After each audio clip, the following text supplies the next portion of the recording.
예, 4번이요. 과세사업 전환 매입세액 볼 차례죠.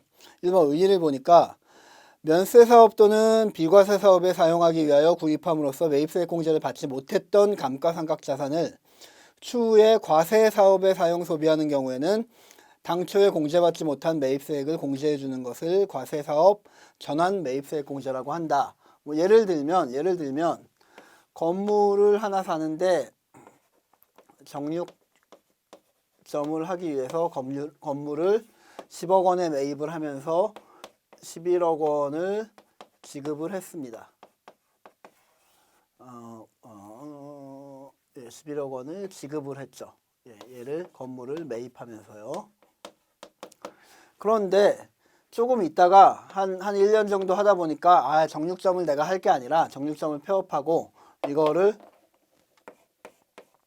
식당으로 바꾸자 라고 충분히 업종 전환을 할 수 있는 거 아닙니까? 그러면 이 사람 입장에서 굉장히 억울해요. 왜냐하면 정육점을 하기 위해서 11억 원을 지급했으면 매입세액 공제를 받을 수 있습니까?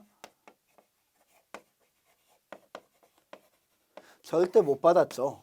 정육점 사업이 면세사업이니까 면세사업용으로 건물을 구입할 때는 11억 원을 지급했음에도 불구하고 1억 원만큼에 대한 매입세액 공제를 못 받았죠. 그런데 식당으로 바꿨으면 이 사람 입장에서 되게 억울하죠.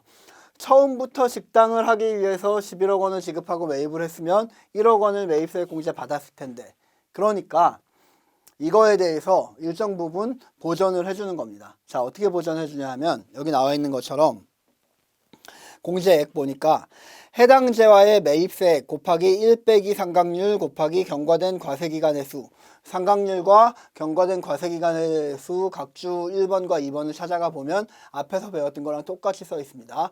상각률은 뭐냐 하면 건물이나 구축물은 5%, 그 외에 기계장치 같은 자산은 25%씩 해주고요. 한 과세기간당 해주는 거고, 한 과세기간, 이 각주 2번 경과된 과세기간의 수를 계산할 때는 초 과세기간 산입, 말 과세기간 불산입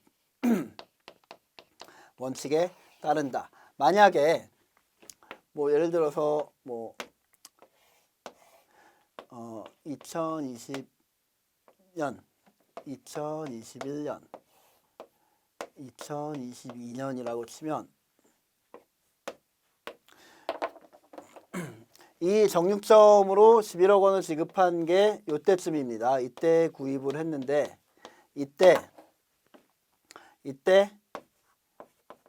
과세 전용을 했다.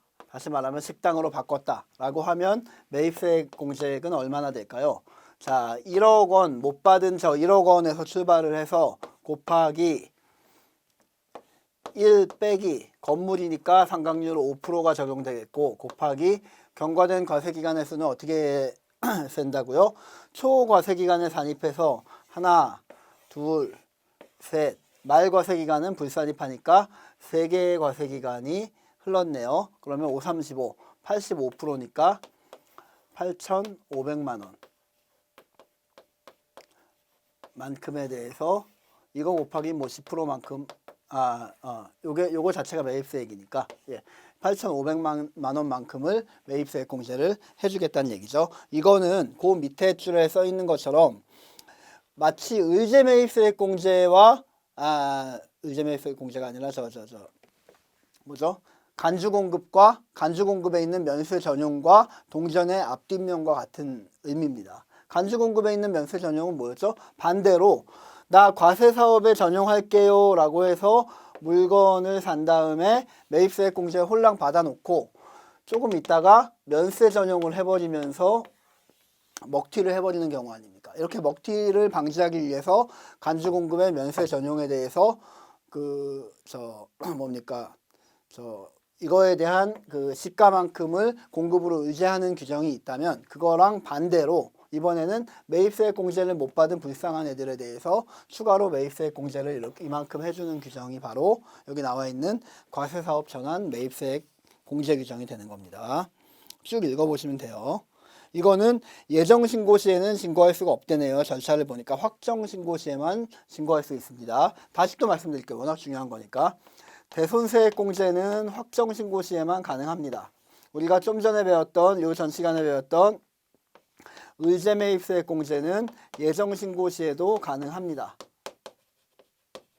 그리고 지금 배우고 있는 과세사업 전환 매입세액 공제 특례는 확정신고 시에만 가능하답니다.